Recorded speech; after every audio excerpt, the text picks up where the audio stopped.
What's up and welcome back. I'm John Stark from MacTheMovieGuy.com, your favorite blind film critic. And today I have a treat for you. This is streaming on Angel.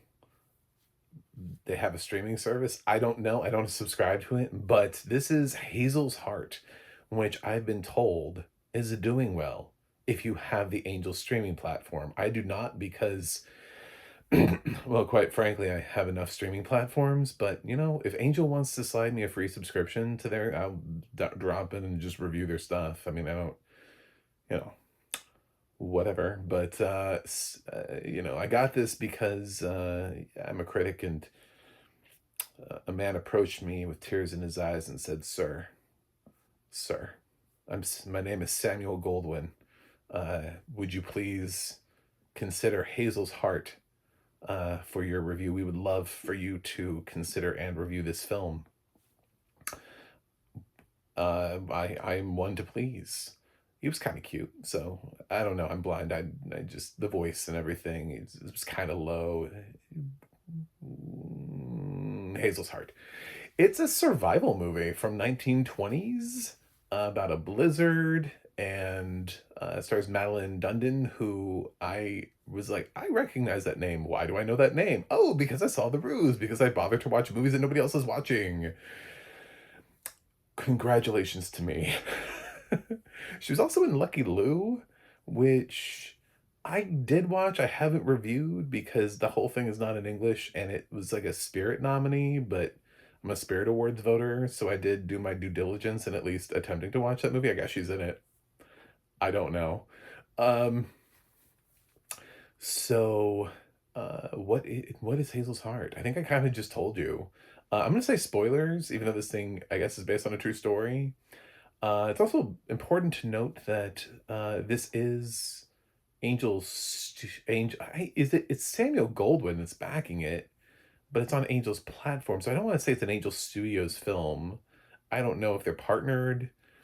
I can't imagine that Angel has a whole lot of library content coming in from, like, catalog content coming in from other streaming services. I don't know anything about their service. I really don't. I know they have one, just like I know some other distributors like Magnolia Selects and some others have. Listen, I just cannot. I can barely consume what I can consume. There is a limit to how many streaming services one person can actually have. So, if you have Angel, should you watch Hazel's Heart? Yeah, I mean, why not? Like, you have it, and it's already there. Do I think this is like an engaging reason to subscribe to Angel Studios just to watch Hazel's Heart? No. But I didn't hate it. I think faith-based cinema has come a long way in terms of financing, funding, finding better cast members. I'm not seeing Kirk Cameron a whole lot. That's really good. He seems to, I don't know where he is, but people have finally realized he's not that great of an actor. Although I don't know, what are we on? God's Not Dead 7 with Kevin Sorbo. So Madeline's actually a wonderful actress, and I'm excited for her, moving forward. And this takes place, I heard Bismarck. I don't think that's actually where, I think that's where they're going to Bismarck. They were talking about going there. Um, and she lives at rural, and they have to kind of go into the school, like traverse into the school. And she has a younger brother and a sister, and she goes to the school, and I guess she's poor and smells funny. So luckily, bullies, right? Am I right, guys? My number one movie of last year was The Plague, so if there's anything that I understand, it's bullies. Um, so there's that. She gets bullied. There's like there's one of those girls that I think works well in like um like valley girl movies, but not really like rough terrain, middle of nowhere, rural 1920s movies. And she's a lovely actress, but she was way too modern for the role that she was cast in to be the mean girl here. she felt like she fell out of a Disney movie, like a current one, like, I don't know, zombies or whatever they're doing over there. So I would cast her. I just nobody I think gave her the time of day or thought or direction in going, is this period acting? Does this feel 1920s to anybody? But she's a proper mean girl. And uh, the teacher clocks that there's a blizzard coming, because of course there is. And it's rolling in, and it's rolling in fast. She doesn't like the look of the weather, so she lets school go early, and the parents send out a call. I don't know till what, like the 1920s. Um, I mean, we had phones, but they're in rural. So in a rural area, again, I don't think everybody had a phone. So, uh, history lesson, right? So 1920s. This predates area codes because so few people had phones that you used to just be able to pick up the phone. And when you picked up the phone, there was an actual human operator. And the operator would ask who you would like to be connected to. And there were things called like party lines. And these things all affected the 1920s. However, these people talk and communicate as if they have current phone systems, and this phone was made by no one with any knowledge of how phones used to work. So I get it. It's a lot of you have to cast somebody to be an operator, and they just who would you like to be transferred? Oh yeah. So yes. So that was the eventually we added area codes in, but for in the 1920s, anybody who had a phone would have just gone through, and you would have said, "Oh, I'd like to talk to Clark Jones in Bismarck," and they would have connected you to the operator for that. Well, the operator from your area would have connected you to connected to the operator from that area, so on and so forth, and then rung the Jones family. And anyway, uh, so I don't know how they really got this out there, but there's a scene where mom goes out to the dad, and it's like the school call. They're letting the kids out early, and they'd like for you to go pick them up. Like, how did they do this in the 1920s? Anyway, so the Roaring Twenties. Uh, I didn't like that scene at all. This is the one scene, if I could have cut it, the dialogue was so awkward, and the only purpose it serves is to show that the dad is an asshole, so that later on he can be like really like beside himself for like the remainder of the movie. He reacts to it so poorly. He's like, "Damn kids, they get themselves home.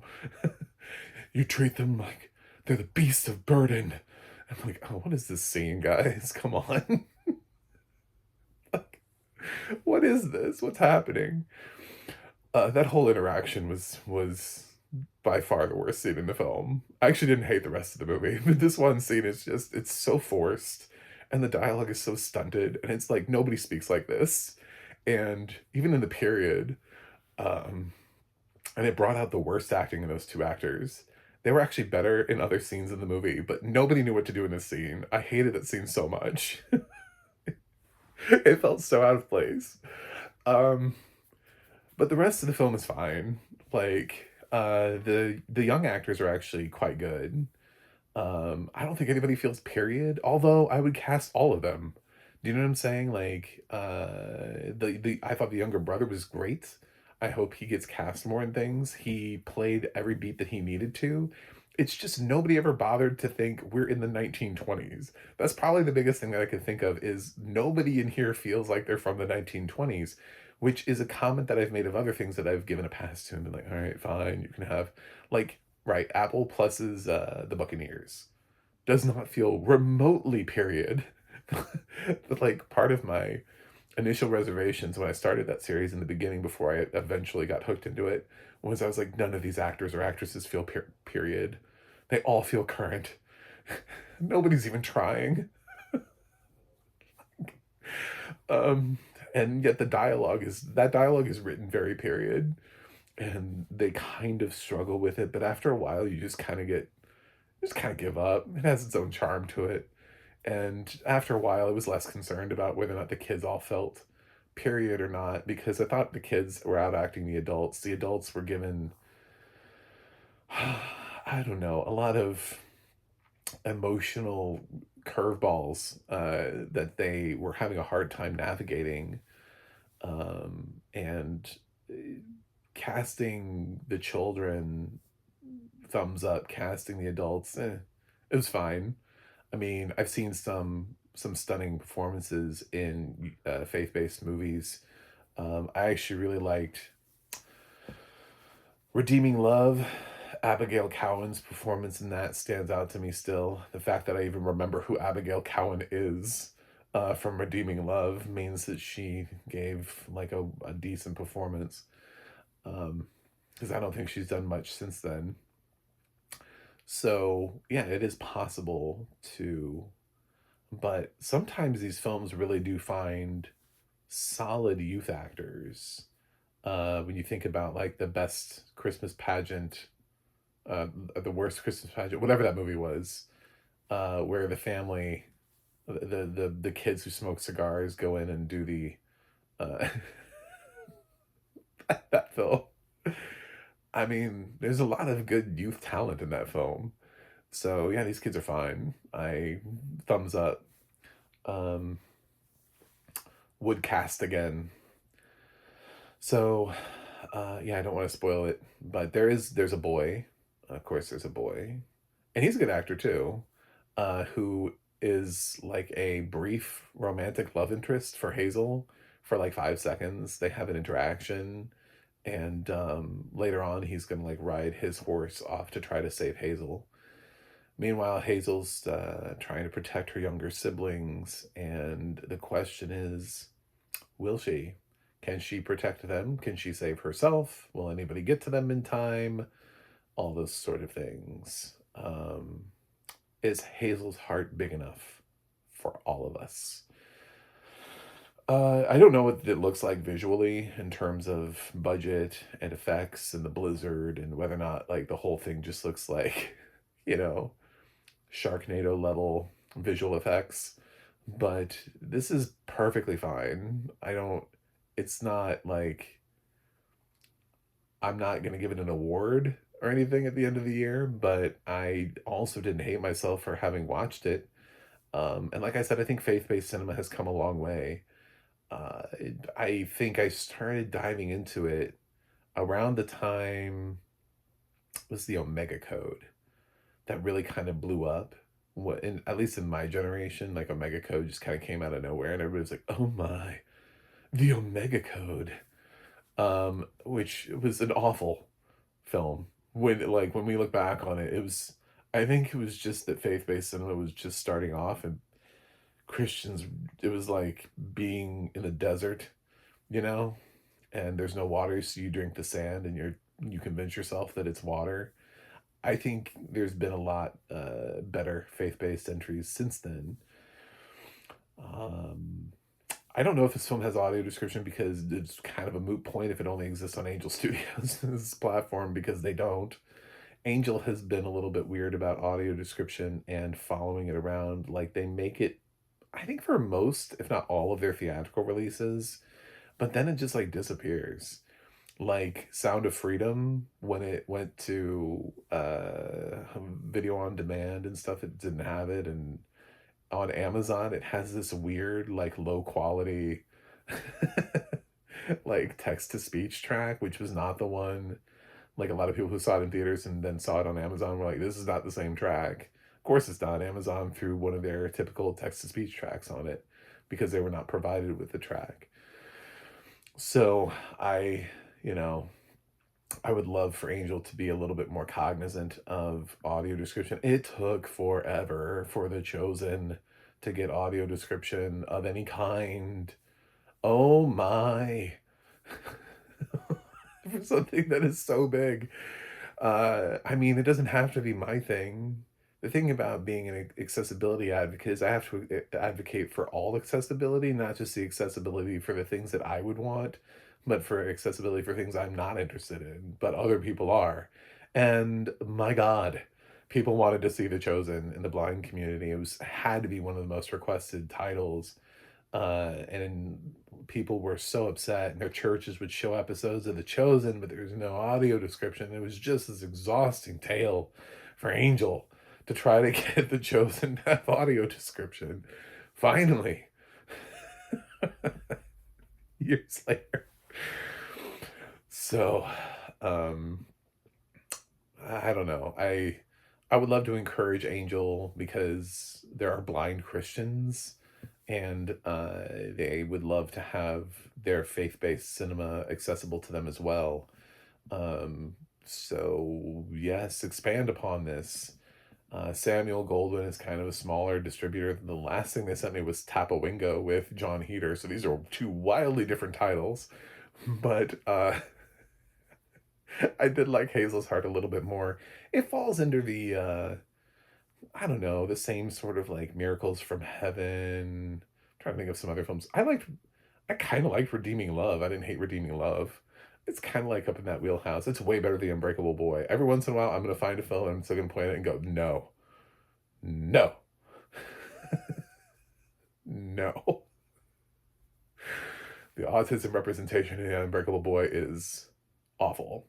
But yeah, there's been some other lovely films. So keep going and keep funding them and actually finding actors who are decent and increasing your depth of talent in the field and all those kind of things instead of just worrying about, I don't know. I feel like the old casting calls for these movies was who loves Jesus the most? Raise your hand. And then we ended up with a whole bunch of really low budget Christian movies with no one who could act, no one who could write a screenplay, no one who could direct, but everybody just loved Jesus. And then it became, okay, so who just loves Jesus? Who's Christian? It's okay if you don't run through the streets screaming it. Let's just make some faith-based cinema, and make a good story and connect to people because the others just, I don't think is really working. And occasionally you get something like a Fireproof that breaks through, but for every Fireproof, I promise you there's like 100 films like it that you've never heard of. So, Hazel's Heart, I liked it. I don't know that it's, like I said, I don't know that it's an engaging reason to subscribe to Angel, um, but it's effective. The kids are well cast. Even they're, I would say they're not as well directed. There's not really a lot of focus here on feeling like the 1920s. Some of there's some accent and stuff occasionally popping through from the adults that makes it feel like that they're trying to do period. But other than that, it's kind of feels like a hodgepodge of modern versus a couple people are like, I think we're in the 20s. And like there's like a lack of technology. They can't just, I don't know, text someone their problems. So, uh, if you like this kind of thing, you could do far worse. I've seen far worse. I've seen deeply incompetent faith-based cinema before. Kirk Cameron's Saving Christmas is not really a film. it's it's more of an experience, and it's not one I would recommend anybody have. So I'm glad we're getting more films like this. I didn't even Sound of Freedom had a lot of like weird reactions to it, and while I think Jim Caviezel is absolutely nuts, that film's not terrible. It's very competently made. It was originally made by a major studio and then dropped and then picked up for distribution by Angel. So it has a little bit more of that Hollywood flair behind it, which I think a lot of people forget. So, um, what to do with Hazel's Heart? Yeah, I'm not like, again, I'm not going to run to the mountaintop. I'm not going to scream it. But if you're looking for something and you want a survival faith-based movie where there isn't going to be any objectionable content, um, the biggest thing that you're going to be concerned about is, does everybody live at the end? Which I'm not going to tell you. You can Google that if you're really that, if you want to spoil it for yourself. And I'm going to give Hazel's Heart a 6.7 out of 10. That's what I'm feeling. It's fresh. Anything 6 and above is fresh for me.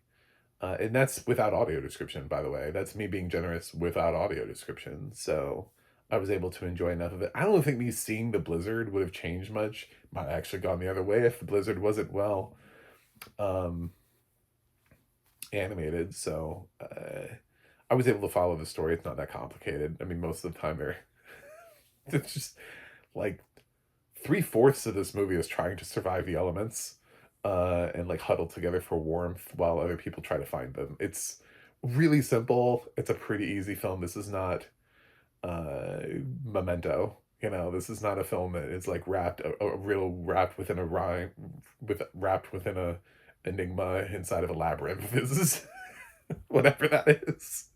This is not that. This is pretty straightforward, and I think it's accessible for the whole family, and you could do far worse. So, thanks for watching. Thanks for subscribing, and I'll see you guys on the other side.